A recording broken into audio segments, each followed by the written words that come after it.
Hello, I'm Kaz Kasozi, and today I'm looking at this Epiphone LesPaul Special LE, and it has a little problem. The sound doesn't come out consistently, and it's scratchy, and I suspect it's this output socket.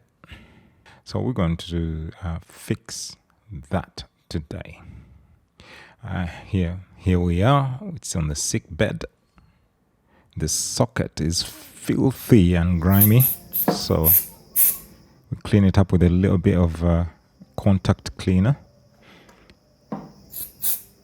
Get right in there.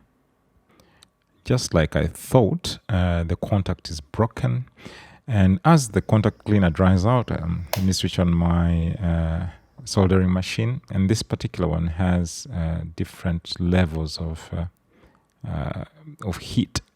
So you can have like a much lighter one at 200, and you have another 300, and then 400. And I'm gonna use, this one.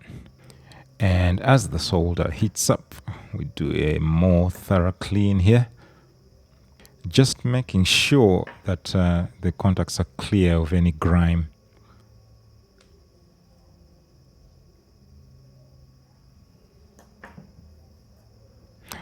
All the while making sure I don't tear up any cables.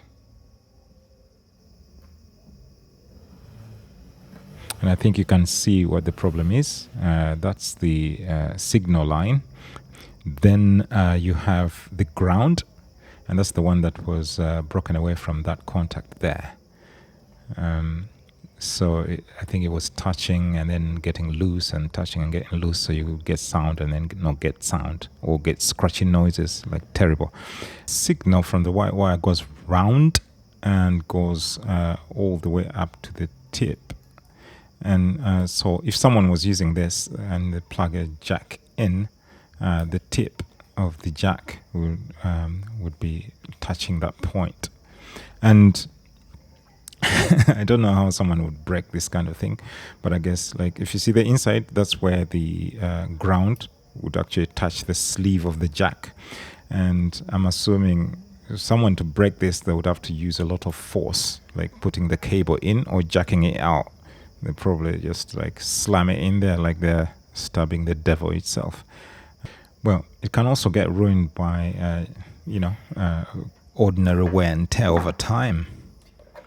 Moving on, so the solder is hot enough now, so we tin the wire. So just getting some solder onto the wire, getting it ready so that it will be easier to stick to the contact when it's time to actually solder it to the contact.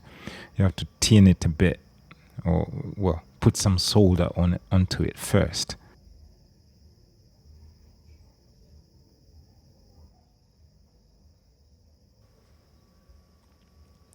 Tedious. I probably should have had like some dragon clips to kind of hold this thing down, but oh well.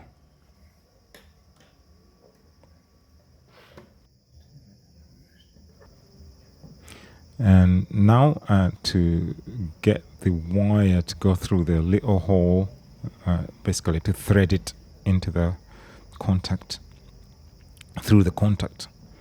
This is another finicky kind of affair.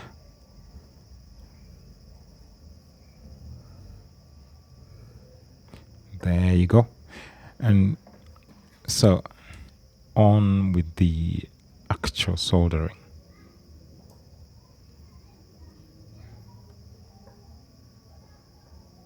And we gotta be careful not to put too much. You're not trying to make like a whole bulbous thing there. And Bob's your uncle, or Kaz is your uncle. So the cable has to be secure. I checked that to make sure that also that I didn't actually disturb the other one. And voila, we're done. Switch off the thingy. We don't want to burn the place down. Another clean, just to be sure everything is nice and pristine. Lovely jubbly. and get the bad boy back in there.